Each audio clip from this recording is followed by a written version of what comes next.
Trivida 24 Prime Time. Live from Studio 24 in Colombo. අයිබෝවන් වෙලාව රාත්‍රී 10යි සියලු එක්තැනකට ගෙනෙන ත්‍රිවිධ 24 රාත්‍රී 10 ප්‍රයිම් ටයිම් ප්‍රධාන ප්‍රවෘත්ති ප්‍රකාශය සමගිනුයි ඔබ මේක් වන්නේ. අද ප්‍රවෘත්ති මැදිරියේ සිට ඔබ හමු වන මම සචිත් නානයක්කාර. මම සෞම්‍යා වික්‍රමසිංහ. ප්‍රථමයෙන් දකිමු පුවත් සෙරස්තල.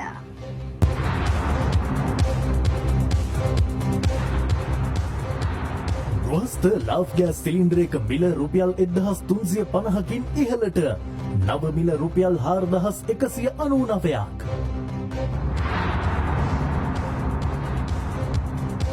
ඉන්ධන පොලිමේ සිටි තවත් පුද්ගලයෙක් මරුට. කිරිතේ කෝප්පයක මිල රුපියල් 100ක් දක්වා ඉහළ දමන බව ආපනශාලා හිමිකරුවන්ගේ සංගමය කියයි. සපුගස් කන්ද වසා දැමීමෙන් විදුලිය විසද්ද කිරීමේ කාලයත් ඉහළ යන ලකුණු.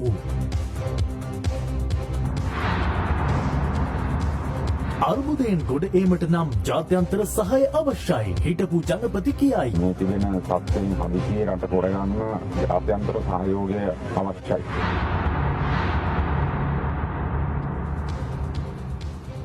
ලාෆ් ගෑස් සිලින්ඩරයක මිල ඉහළ දැමීමට එම සමාගම් පියවරගෙන තිබෙනවා. ඒ අනුව ගෘහස්ත ගෑස් සිලින්ඩරයක් රුපියල් 1350කින් සහ කිලෝග්‍රෑම් 5 ගෑස් සිලින්ඩරයක් රුපියල් 544කින් ඉහළ දැමුණා. කෙසේ වෙතත් ප්‍රමාණවත් ගෑස් නොමැතිකමෙන් තවමත් අලවිසල් අසල දිග පෝලිම් දක්නට ලැබෙනවා. කිලෝග්‍රෑම් 12.5ක ගෘහස්ත ගෑස් සිලින්ඩරයක් රුපියල් 1350කින් ඉහළ දැමීමට එම සමාගම තීරණය කර තිබෙනවා. ඒ අනුව ගෘහස්ත ගෑස් සිලින්ඩරයක නව මිල දැක්වෙන්නේ රුපියල් 4190ක් ලෙසයි. එමෙන්ම කිලෝග්‍රෑම් 5 ගෑස් සිලින්ඩරයක් රුපියල් 544කින් ඉහළ දැමුණු අතර එහි නව මිල දැක්වෙන්නේ රුපියල් 1690ක් ලෙසයි. එමෙන්ම කිලෝග්‍රෑම් 2.5 ලාෆ් ගෑස් සිලින්ඩරයක මිල රුපියල් 672ක් දක්වා ඉහළ දමා තිබෙනවා. මිල ගණන් ඉහළ දැමුවද තවමත් වෙළඳ පොළ තුළ ගෑස් හිඟයක් දක්නට ලැබෙනවා. දිවයිනේ අදත් දිගු පෝලිම් දක්නට ලැබුණු අතර ඇතැම් ස්ථානවල උණුසුම් තත්ත්වයක් දහටගෙන තිබුණා. 4199යි 5 kg එකක් 1680යි මාළු සල්ලි හදාගන්න.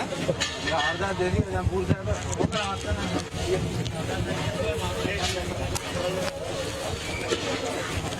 දැන් දෙන්නේ 4200යි. දන්නේත් නැහැ මෙතනට ආවන් පස්සේ තමයි මේ ගාන වැඩි කරලා තියෙනවා කියලා කියන්නේ. පරණ මිලට ගෙනියන්න ආවේ. දැන් කියන්නේ මේ ගාන තමයි. පොඩි ගෑස් එකේ 1000 කීරි මනවා. දැන් රුපියල් 4200යි ලොකු ගෑස් එක. ගාන කොච්චර වැඩි ගාන මිසු නැහැ. එන ගාන මුන්ට නේ. ගෑස් දැන් මෙල වැඩි කරලා තියෙන්නේ. පාර්මෝගයන් බොහොම සනීපයි. ජනතාව බොහොම සැපෙන් ඉන්නවා. ඒක තමයි කියන්නේ රජයට. මේ අතර ගෑස් පෝලිම් අසල උණුසුම් තත්ත්වයන් දහට ගත්තා. මේ බණ්ඩාරගම බටුවන්තර ප්‍රදේශයේ දක්නට ලැබුණු තත්ත්වයයි.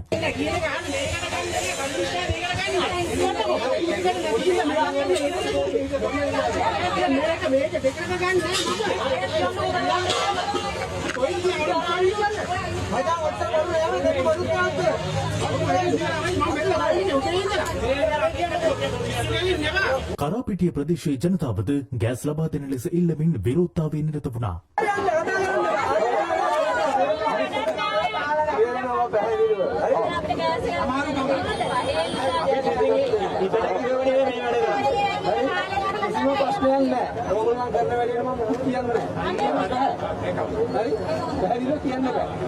නමුත් උපස්තරිවල ගෑස් එක තමයි ගෙනියලා දෙන්නේ. ඒක සර් ඊයේ අද මෙහෙට එනවා කියලා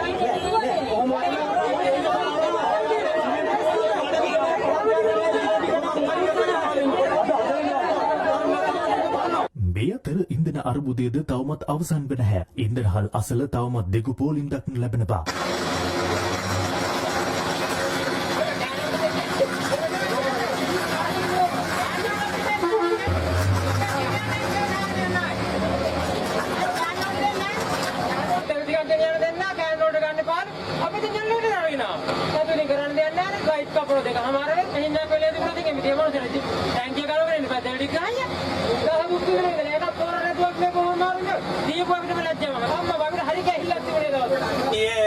මෙතෙන්ට බස් එකේ නැද්දන් මේ දැන් බලන්න අද දවසේ දුවන්න නැහැ අපේ එදා වේල කුලිය කරන්නේ මේ අතර කඩවත ප්‍රදේශයේ ඉන්ධන පොලිමක සිටි පුද්ගලයෙකු ඇද වැටී මිය ගොස් තිබෙන බව පොලිසිය පැවසුවේ පෙට්‍රල් ලබා ගැනීම සඳහා පොලිමේ රැඳී සිටියේදී මෙලෙසම ඔහු මිය ගොස් ඇති බවයි. ඉන්ධන පොලිමේ රැඳී සිටියේදී මියගිය දෙවන පුද්ගලයා බොහෝ වන අතර මහනුවර ප්‍රදේශයේ පුද්ගලයෙකුද ඊයේ මෙලෙස ඇද වැටී මිය ගියා. මේ අතර ඉන්දිය ණය ආධාර යටතේ ශ්‍රී ලංකාවට හිමිවන පළමු ඩීසල් නෞකාව අද රාත්‍රියේදී මෙරටට ළඟා වීමට නියමිතයි. එම නෞකාවෙන් මෙට්‍රික් ටොන් 35000ක ඩීසල් ප්‍රමාණයක් අද ගොඩ බෑමට නියමිතයි. එම ඩීසල් මෙට්‍රික් ටොන් 35000න් මෙට්‍රික් ටොන් 20000ක් කොළොන්නාව නිවාවටත් ඉතිරි මෙට්‍රික් ටොන් 15000ක ප්‍රමාණය මුතුරාජවැල පර්යන්තයටත් නිකුත් කරනවා. කෙසේ වෙතත් ඩීසල් සහ ගුවන් යානා ඉන්ධන රැගෙඩ මෙරටට ළඟා වූ ඉන්ධන නැවට තවමත් කිසිදු මුදල් ගෙවීමක් සිදු කර නැහැ. ඇමරිකානු ඩොලර් මිලියන 42කට එම නෞකාවේ ඉන්ධන මිලදී ගැනීමට නියමිතව තිබුණත් මුදල් නොගෙවා දින කිහිපයක් ගත වීම හේතුවෙන් අදාළ නෞකාවෙන් ඉන්ධන ලබා ගැනීමට ඩොලර් මිලියන 56ක මුදලක් ගෙවීමට සිදු වනවා. මේ අතර ලෝපුරා මතුවී ඇති මෙම බලශක්ති අර්බුදයට විසඳුමක් ලෙස ජාතික බලශක්ති ආයතනය විසින් නව යෝජනාවලියක් ඉදිරිපත් කර තිබෙනවා. සතියකට වැඩ කරන දින 3ක් නිවසේ සිට වැඩ කිරීම, ඉරිදා දිනයන්හි නගර රථ වාහන වලින් තොර කිරීම, පොදු ප්‍රවාහනය භාවිතා කිරීම වැනි යෝජනා 10ක් එම ආයතනය විසින් යෝජනා කර තිබෙනවා. ආනයනික කිරිපිටි ග්‍රෑම් 400 පැකටුවක මිල රුපියල් 250කින් ඉහළ දැමීමට කිරිපිටි ආනයනකරුවන් ඊයේ තීරණය කළා. එමෙන්ම ආනයනික කිරිපිටි කිලෝග්‍රෑමයක මිලද රුපියල් 600කින් ඉහළ ගියා. කෙසේ වෙතත් මිල්කෝ ආයතනය සඳහන් කළේ තම කිරිපිටි නිෂ්පාදනවල මිල ගණන් ඉහළ නොදමන බවයි. ඩොලරයට සාපේක්ෂව රුපියලේ අගය පහත වැටීමත් සමග කිරිපිටිවලද මිල ගණන් ඉහළ ගොස් තිබෙනවා. ඒ අනුව ආනයනික කිරිපිටි ග්‍රෑම් 400ක පැකට්ටුවක් රුපියල් 250කින් ඉහළ ගිය අතර එහි නව මිල වන්නේ රුපියල් 790ක්. එමෙන්ම ආනයනික කිරිපිටි කිලෝග්‍රෑම් 1ක මිල රුපියල් 600කින් ඉහළ ගියා. එහි නව මිල වන්නේ රුපියල් 1945ක්. කෙසේ වෙතත් අවසන් වරට ආනයනික කිරිපිටි මිල ගණන් ඉහළ ගියේ පසුගිය දෙසැම්බර් මාසයේ 30 වැනිදායි. මෙම අවස්ථාවේ ආනයනික කිරිපිටි ග්‍රෑම් 400ක මිල රුපියල් 60කින් සහ කිලෝග්‍රෑම් 1ක කිරි පැකට්ටුවක් රුපියල් 150කින් ඉහළ ගියා. ඒ අනුව මාස දෙකහමාරක් ඇතුළත ග්‍රෑම් 400ක කිරිපිටි පැකට්ටුවක් රුපියල් 310කින් සහ කිලෝග්‍රෑම් 1ක කිරිපිටි පැකට්ටුවක් රුපියල් 750කින් ඉහළ ගොස් තිබෙනවා. මේ අතර පශු සම්පත් රාජ්‍ය අමාත්‍ය ඩී.බී. හේරත් මහතා පැවසුවේ කිරිපිටි වෙනුවට දියර කිරි ප්‍රචලිත කිරීම කෙරෙහි අවධානය යොමු ඇති බවයි. කිරිපිටි මිල පිළිබඳව තියෙන ප්‍රශ්නේ අපිට අදාළ දෙයක් නෙවෙයි. අපේ අමාත්‍යාංශයට තියෙන කිරි වලින් ස්වයං පෝෂිත කිරීම. පිටි අයගෙන එක වෙනද අමාත්‍යාංශයේ මැදිහත් වෙලා කරන රාජකාරියක්. දැනට ලංකාවේ මිනිස්සු පුරුදු වෙලා තියෙනවා පිටිකිරි භාවිතා කරන්න. ලෝකේ වැඩියෙන්ම පිටිකිරි භාවිතා කරන රටවල් පහෙන් එකක් තමයි ශ්‍රී ලංකාව. මොකද වෛද්‍යවරු කියනවා පිටිකිරි භාවිතා කිරීම පෝෂණ ගුණය අඩුයි විවිධ ලෙඩ රෝග වලට ගොදුරු වෙනවා කියලා. මේ තත්ත්වයට එක්ක මේ අරමුණ තමයි දියර කිරි වලින් ජනතාව පෝෂණය කිරීම. නිකන් නිර්පරාදී පිටිකිරි ලබා ගන්න බෝඩින් වල ඉන්න එක නවත්තන්නත් කටයුතු කිරීම අපේ වගකීමක්. මිල්කෝ ආයතනයේ සභාපති රේණුක පෙරේරා මහතාද පැවසුවේ සිය නිෂ්පාදනවල මිල ඉහළ දැමීමක් සිදු නොවන බවයි. මිල්කෝ ආයතනයේ කිසිදු නිෂ්පාදනයක මිල වැඩි කිරීමක් කරන්නට අපි කටයුතු කරන්නේ නැහැ. ඒක අපි පාරිභෝගික ජනතාවට වගකීමකින් කියනවා.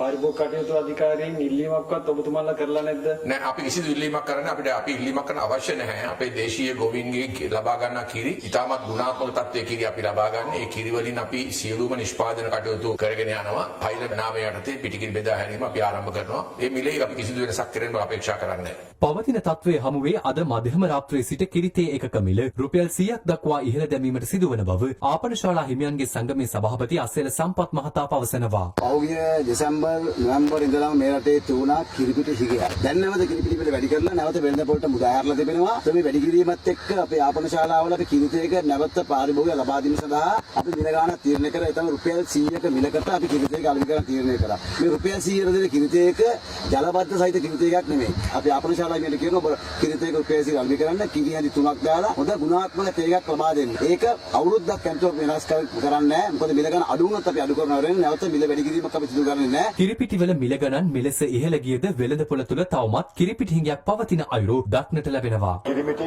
බොණ්ඩ බෑනේ දැන් චන්ද්‍රිකත් ආණ්ඩුව කරලා චන්ද්‍රිකයි යුද්ධෙකුත් තියාගෙන ඒ මනස සභාවට වැඩි කරේ නැහැ. ඒ කිරිපිටි ඒ විදිහටම දුන්නා. දැන් මේ කාලකඩුවක් ඇවිල්ලා දැන් කිරි නෙවෙයි බොන්නලා තියෙන අපට. තවත් දරුවෙක් හදාගන්න තියෙනවා කිරිපිටි පොලිමකට දාගන්න. දැන් මේ වෙනකොට මිනිස්සුන්ට මේ වැලිමඩ නගරේ අද කොහෙවත් කිරිපිටි පැකට් එකක් ගන්න නැහැ. කිරිපිටි කියන්නේ ඇත්තටම පංගුටිකේ ගන්න තිබුණේ නැහැ. දැන් සල්ලි තිබුණත් ගන්න විදියක් නැති තත්ත්වයකට තමයි පත් වෙලා තියෙන්නේ. කිරිමිලට ගන්න හරිය මේ මේක නැහැ බඩු නැහැ මොකද ඉතින් වෙනදපොළ ඒකයි වෙලා තියෙන තත්ත්වය. මාස 4-5කින්ම ආවේ නැහැ කිරිපිටි. එක වාහනයක්වත් ආවේ නැහැ. පාරිභෝගිකයන්ට සහනයක් දෙනවා නම් සෑහෙන විකිණීමක් කරන්න පුළුවන්. මං ගාව ඇටි වෙන්න කිරිපිටි තියෙනවා. පරණ මිල දවසත් මම බඩු ටික ඉෂු කරා. දැමුත් තියෙනවා. එතකොට දැන් කිරිපිටි ඉන්දියාව කියන කතාව බොරු. බෑ ඒක පත්තබල් බොරු. ඔක්කොම හංගගෙන ඉන්නේ කිරිපිටි.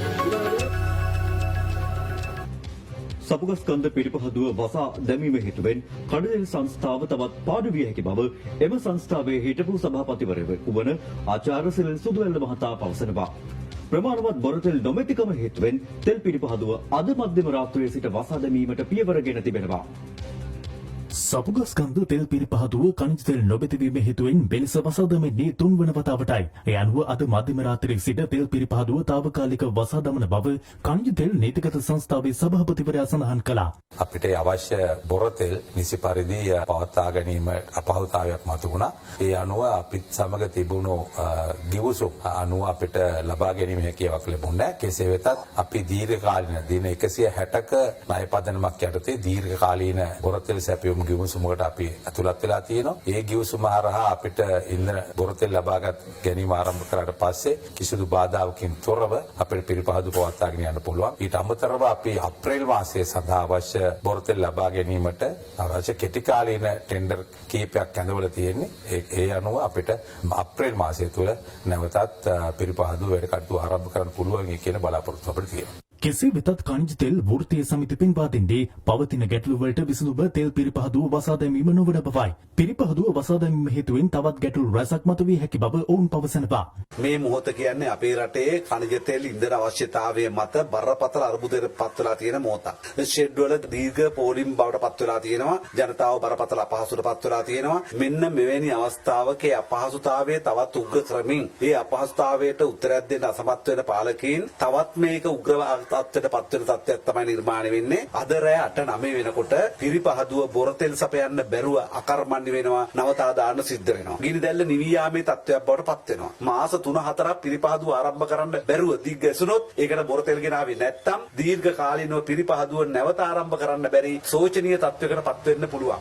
මේ අතර පිරිපහදුව වසා දැමීම හේතුවෙන් කැලණිතිස්ස බලාගාරයේ විදුලි ජනන කටයුතු නවතා දැමීමට සිදු ඇති බව විදුලි බල මණ්ඩලයේ ඉංජිනේරු සංගමය පවසනවා. එම සංගමය පෙන්වා දෙන්නේ නැප්තා භාවිතයෙන් මෙගාවොට් 165ක විදුලි ධාරිතාවයක් ජනනය කළ නමුත් එම ජනන යන්ත්‍ර නැප්තා නොමැතිකමින් නවතා දමා ඇති බවයි. ඩීසල් බලාගාරයද මේ වන විට වසා දමා ඇති අතර මේ වන විට කැලණිතිස්ස බලාගාරයේ විදුලි ජනන කටයුතු මුළුමනින්ම නැවතී ඇති බවද එම සංගමය සඳහන් කළා.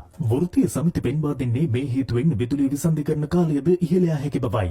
දැවිතෙලුත් ගොඩ වෙලා නැත් ස්ටොක් එකක් නැත්තම් දීසලුත් ස්ටොක් එකක් නැත්තම් තොග නැත්තම් එහෙනම් විදුලිය කැපීම වැඩි වෙනවා කියන එක අද මධ්‍යම රාත්‍රියේ ඉඳලා පැහැදිලි සත්‍යයක්. බොරු නොකිය ආණ්ඩුව ඇත්ත හෙළි කරන්න ජනතාව. මේ අතර මේ වන විට රට පුරා භූමි තෙල් හිඟයක්ද නිර්මාණය වී තිබෙනවා.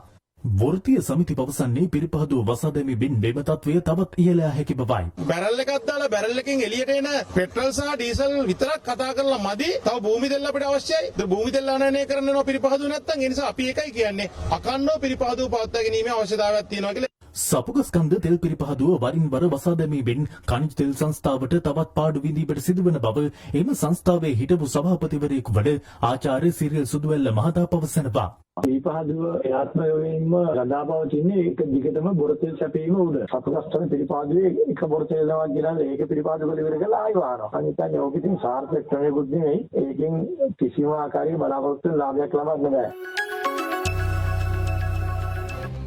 රටේ පවතින අර්බුද සම්බන්ධයෙන් පක්ෂ විපක්ෂ දේශපාලනඥයින් ඇතුළු විවිධ පාර්ශ්ව දැක්වූ අදහස් දැන්.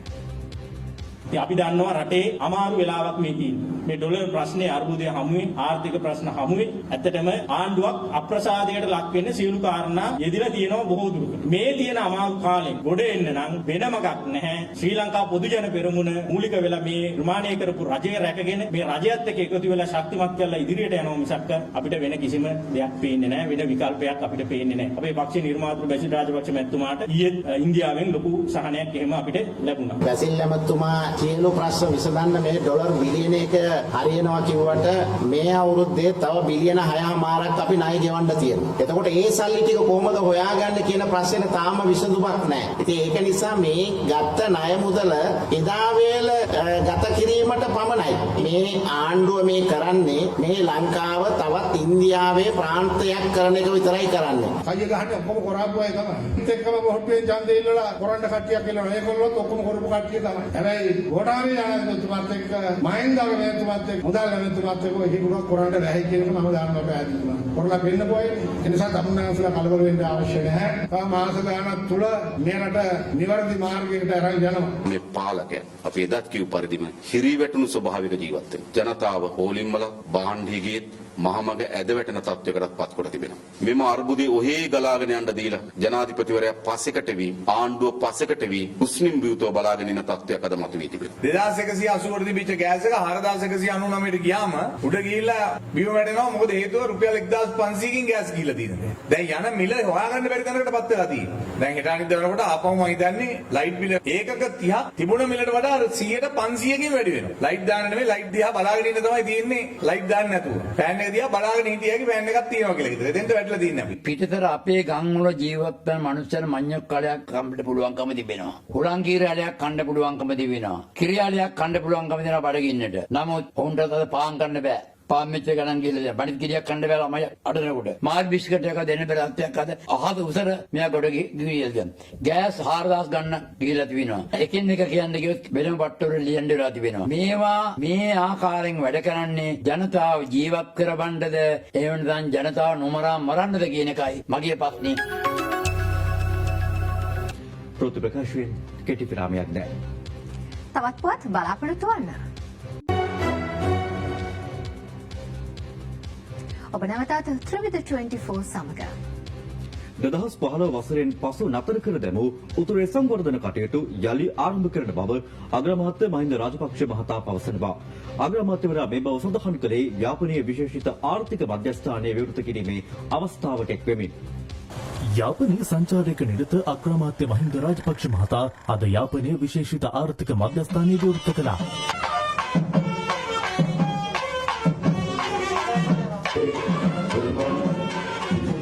බිලියන 200ක වියදමින් මෙම ආර්ථික මධ්‍යස්ථානයේ ඉදිකර තිබෙනවා. මේ ප්‍රදේශයේ යාපන ප්‍රදේශයේ අන්දදීපේ ගෙවුණු යුග තුනක් මම ඇස් දෙකින් දැකලා තියෙනවා. මට මතකයි 1970 යුගයේ යාපනයේ තිබුණු හැටි. ඒ කාලේ යාපනයේ ජනතාවයි කොළඹයි අතරේ ලොකු සම්බන්ධයක් තිබුණා. මට මතකයි සිරිමාවෝ මැතිණිය යාපනයේ ආවම යාපනයේ ගොවියෝ මිනිස් වලින් පාවාඩයක් දාලා පිළිගත්තා. ඒ වගේම කොණ්ඩේ කඩා දාලා පිළිගත් අවස්ථාවක් තිබුණා. යුද්ධය ඉවර වෙනකොට අද උතුරේ දකින්න තියෙන කිසි දෙයක් දකින්න තිබුණේ නැහැ. තිබුණේ වෙඩි වැදුණු ගොඩනැගිලි, කැඩුණු පාරවල්, වේදුරු අහිමි වෙච්ච ජනතාව. අපේ ජනතාව නිදහස් උදා කළා. 2015 පස්සේ අපි කරගෙන ආව වැඩ නතර කළා. සංවිධාව කියලා ව්‍යාපෘතියක් ආවා. අපි හදිසියේ ඉවත් කරලා පීඩෝප පළාත් සභාව යහපාලනයෙන් විසිරෙව්වා. අපි මේ ගමන 2019 දී ආරම්භ කරලා නැවත අපි 19 දී මේ රට බාරගත්තට පස්සේ යහපාලනයෙන් ආපස්සට ගිය රට ගොඩනගා ගන්න සැලසුම් කළා. 2015 පසු නතර කළ තමුන්නාන්සේලාගේ පළාත්වල සංවර්ධනය කටයුතු වගේම ජන ජීවිතය ගොඩනගා ගන්න කටයුතු අපි ආරම්භ කරන බව ප්‍රකාශ කරනවා. නා මුංගලේ මරක්ක මාට්ටු කයිවිල මාට්ටුම් නන්දි වඩක්කම්. මේ අතර යුද්ධය හේතුවෙන් වැසී ගිය කංකසන්තුරේ සිමෙන්ති කර්මාන්ත ශාලාවේ වත්මන් තත්ත්වය සොයා බැලීමට අග්‍රාමාත්‍ය මහින්ද රාජපක්ෂ මහතා අද පෙරවරුවේ එහි සංචාරයකින්ට තිබුණා. 1950 වසරේ ඉදිකරනු බෙම සිමෙන්ති කර්මාන්ත ශාලාව යුද්ධය හේතුවෙන් 1990 වසරේදී වසා දැමුණා.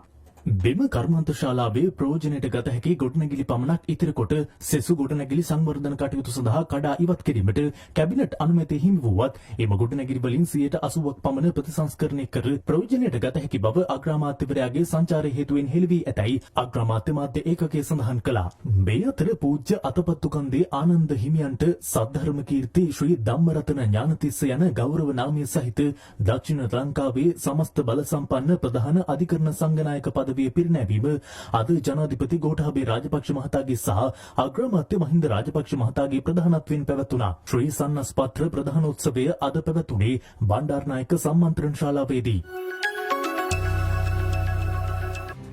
පවතින අර්බුදයෙන් ගොඩේමට නම් ජාත්‍යන්තරයේ සහාය අත්‍යවශ්‍ය බව හිටපු ජනපති මෛත්‍රීපාල සිරිසේන මහතා පවසනවා.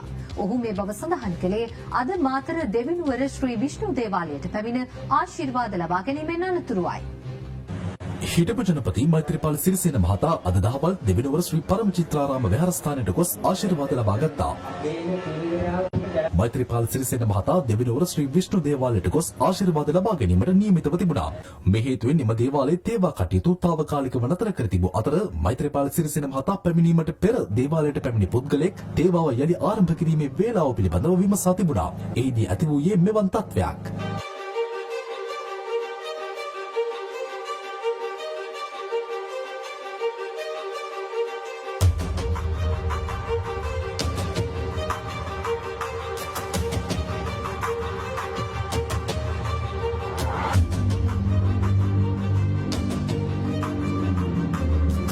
මේ සම්බන්ධයෙන් පොලිසියට කළ පැමිණිල්ලකට අනුව එම කපු මහතා පොලිසිය විසින් අත්අඩංගුවටගෙන තිබෙනවා. කෙසේ වෙතත් පසුව එම ස්ථානයට පැමිණි හිටපු ජනාධිපතිවරයා විෂ්ණු දේවාලයේ පූජා කටයුතු වලට සම්බන්ධව ආශිර්වාද ලබා ගත්තා. අනතුරුව මාධ්‍ය වෙත අදහස් දැක්වූ හිටපු ජනාධිපතිවරයා රටේ ඉතාමත්ම කනගාටුදායක තත්ත්වයක් තියෙන්නේ. ජනතාව ඉතාම නොසන්සුන් වෙලා තිබෙනවා. මොකද පීඩාකාරී තත්ත්වයේ උඩ ප්‍රධාන වශයෙන්ම මේ ඇතිලා තියෙන ආර්ථික අර්බුදය, බඩු මිල, ජීවන වියදම, ඒ වගේම විදුලිය, ගෑස් මේ සෑම ප්‍රශ්නයක් එක්කම බරපතල ආර්ථික අර්බුදයක් වගේම සමාජ අර්බුදයක් ඇති වෙලා තියෙනවා. මේ තිබෙන තත්ත්වයෙන් හදිසියේ රට පොරගන්න ජාත්‍යන්තර සහයෝගය අවශ්‍යයි. ඒ ජාත්‍යන්තර සහයෝගයේ වැදගත්කම මේදී ප්‍රධාන වශයෙන් සැලකිල්ලට ගත යුතු වෙනවා. ජාත්‍යන්තර සහයෝගය බා ගන්න රජයේ කටයුතු කිරීම අවශ්‍ය වෙනවා. ඉතින් රජයේ ගන්නා වූ තීරණ අනුව තමයි ජාත්‍යන්තර සහයෝගය ලැබෙන්නේ. ප්‍රතිපක්ෂයෙන් දැන් තවත් කෙටි විරාමයක්.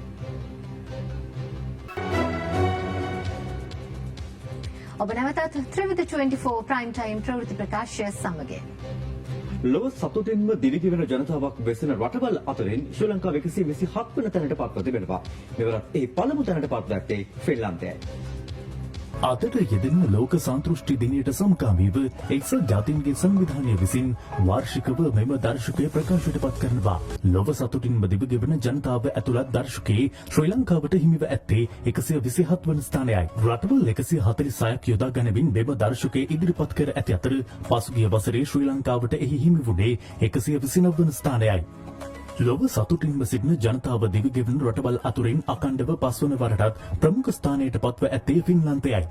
ඩෙන්මාර්කයට එහි 2 වන ස්ථානයත් අයිස්ලන්තයට 3 වන ස්ථානයත් හිමිව ඇති අතර එහි 7 වන ස්ථානය ස්විස්ලන්තයට හිමිව තිබෙනවා. එම දර්ශකයේ අවසන් ස්ථානයේ පසුවන්නේ ඇෆ්ගනිස්තානයයි. දකුණු ආසියානු කලාපයේ රටවල් රැසක් මෙවර ලෝක සන්තෘෂ්ටි දර්ශකයේ ශ්‍රී ලංකාවට වඩා ඉදිරියෙන් සිටීමද විශේෂත්වයක්. සිංගප්පූරුව එම දර්ශකයේ 27 වන ස්ථානයට පත්ව ඇත්තේ ආසියානු කලාපයේ ප්‍රමුඛයා බවට පත්වෙමින්. ගෝලීය සන්තෘෂ්ටිය මැනබැලන දර්ශකයේ නිර්ණායකයන් බවට පත්ව ඇත්තේ රටක ජනග්‍රහණය, රටක දළදේශීය නිෂ්පාදිතය, සමාජීය සහාය, මිනිසාගේ ආයු කාලය, තීරණ ගැනීමේ නිදහස සහ අභ්‍යන්තර සහ බාහිරව රටක පවතින අක්‍රමිකතා මට්ටම් ආදී කරුණුයි. මෙම දර්ශකයේ දත්තවලට අනුව පසුගිය වසරට සාපේක්ෂව රටවල් 18ක ජනතාවගේ කාංසාව සහ දුකෙහි වැඩිවීම දැඩිව පෙන්නුම් කරන අතර කෝපාන්විත හැඟීම්වල අඩුවක්ද දක්නට ලැබෙනවා.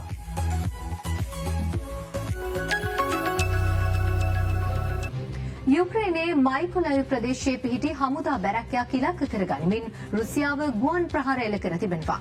යුක්‍රේන බලධාරීන් පවසන්නේ එම ප්‍රහාරයේ හේතුවෙන් යුක්‍රේන යුද බටහින් විශාල පිරිසක් ජීවිතක්ෂයට පත්ව ඇති අතර ප්‍රහාරයෙන් මිය ගිය පිරිස තවමත් නිල වශයෙන් ප්‍රකාශ කළ නොහැකි බවයි. දැන් රටවටින් වාර්තා වූ පුවත් කිහිපයක සාරාංශය රැගත් රවුන්ඩ් අප් 24. ගෙනිකොන දෙක බෙන්ගාල බොක්ක මුහුදු ප්‍රදේශයේ පැවති අඩු පීඩන කලාපය අද උතුරු දිසට ගමන් කරමින් පීඩන අවපාතයක් බවට පත්ව තිබෙන බව කාල්ගුණ විද්‍යා දෙපාර්තමේන්තුව පවසනවා. මේ නිසා නැවත දැනුම් දෙනතුරු ගෙනිකොන දෙක බෙන්ගාල බොක්ක මුහුදු ප්‍රදේශයට යාත්‍රා නොකරන ලෙස ඊවර හා නාවික ප්‍රජාවට කාල්ගුණ විද්‍යා දෙපාර්තමේන්තුව දැනුම් දෙනවා. විදේශ සේවා නියුක්තිකින්ගේ ප්‍රේෂණ හා අපනයනකරුවන් සඳහා යෝජිත අතිරේක දිරිදීමනා යෝජනා ක්‍රමය අවලංගු කිරීමට ශ්‍රී ලංකා මහ බැංකුව තීරණය කර තිබෙනවා. නිවේදනයක් නිකුත් කරමින් මහ බැංකුව සඳහන් කළේ ශ්‍රී ලංකා මහ බැංකුව විසින් විනිමය අනුපාතිකයෙහි නම්‍යශීලී භාවයට ඉඩහැරීමට ගත් තීරණයේ ප්‍රතිඵලයක් ලෙස මෙම තීරණයට එළඹි බවයි. බිරිහාන නාවල ප්‍රදේශයේ පිහිටි ඉන්ධන පිරවුම් හලක කොල්ලකෑමේ සිද්ධියට සම්බන්ධ සැකකරුවන් දෙදෙනෙකු බිරිහාන පොලිසිය විසින් අත්අඩංගුවටගෙන තිබෙනවා. සැකකරුවන් පැමිණි තිරෝධ රථයක් හා ඔවුන් සන්තකයේ තිබී කඩු 4ක් කොල්ලකෑම මුදලින් රුපියල් 10,000ක් පොලිස් බහරයට ගත්තා. මෙම සැකකරුවන් අවුරුදු 24 සහ 37 යන වයස්වල පසුබිඳ නාරහයින් පිට හා මොරගස් මුල්ල යන ප්‍රදේශවල පදිංචිකරුවන්.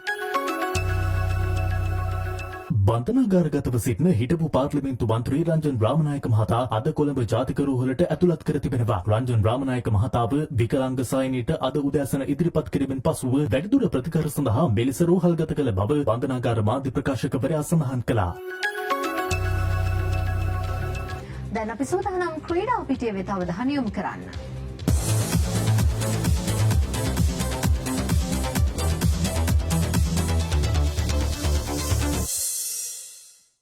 ශ්‍රී ලංකාවේ පැවැත්වන විශාලතම පැසිපන්දු තරඟාවලිය වන ඇවන් සුපර් කප් පැසිපන්දු තරඟාවලිය ඊයේ ආරම්භ වුණා. කොළඹ රාජකීය විද්‍යාල ගෘහස්ත ක්‍රීඩා පිටියේදී ප්‍රථම තරඟය පැවැතුණේ අර්ල් ග්‍රීන් සහ බුලට් කණ්ඩායම් අතරයි. අර්ල් ග්‍රීන් කණ්ඩායම ලකුණු 69ක් ලබා ප්‍රථම තරඟයේ ජයග්‍රහණය හිමි කරගත්තා. බුලට් කණ්ඩායම ලකුණු 39යි. තරඟයේ ප්‍රථම අර්ධයේ අර්ල් ග්‍රීන් කණ්ඩායම ලකුණු 31ක් ලබා සිටි අතර බුලට් කණ්ඩායම ලබාගත්තේ ලකුණු 20ක් පමණයි. තරඟාවලිය සඳහා කණ්ඩායම් 36ක් එකිනෙකා මුණ ගැසීමට නියමිතයි.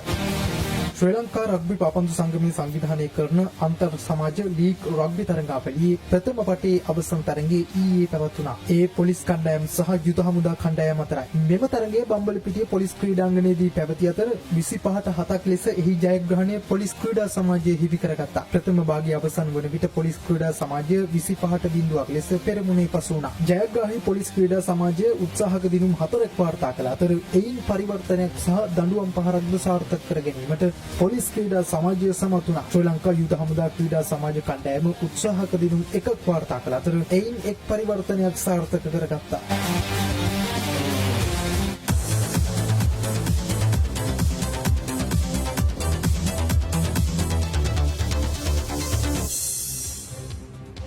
එත් සමගින් ත්‍රිවිධ 24 රාත්‍රී 10 ප්‍රයිම් ටයිම් ප්‍රවෘත්ති ප්‍රකාශය නිමාවට පත්වනවා. දෙස් වැඩිතුරු දැනගන්න පිවිසෙන්න www.trividha24.com අපගේ වෙබ් අඩවියට. හමුවෙමු හෙට රාත්‍රී 8ට. බව සචිත් නානයක්කාර. මම සෞම්‍යා වික්‍රමසිංහ. සුබ රාත්‍රියක්.